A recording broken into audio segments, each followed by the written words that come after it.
This is the half kneeling position. It's a great position to stretch the front of the hip and the front of the thigh. You want to make sure that in your half kneeling position, your sort of posture is lined up on the down knee. So the knee, the hip, and the middle of the shoulder and the ear would be kind of the line that you're looking for.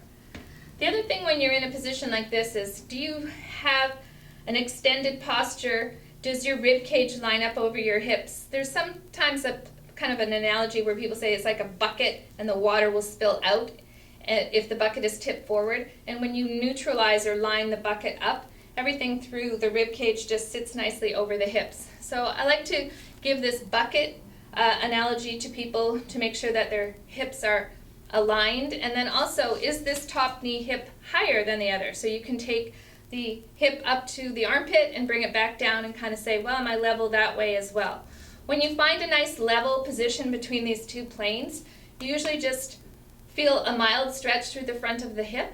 And if you don't, then maybe you're not tight in the front of the hip flexor. You can pulse forward through the knee, but not losing the line of posture. What we used to see was people putting their back into a lot of extension to try and get a stretch in through their hip flexor, and that can put a lot of stress in through the back. So stay upright onto your knee posture, hold it for breath, assess whether your breath's into your neck and shoulders, whether you're still breathing diaphragmatically, and hold each side for about 60 seconds. So line myself up on the other side.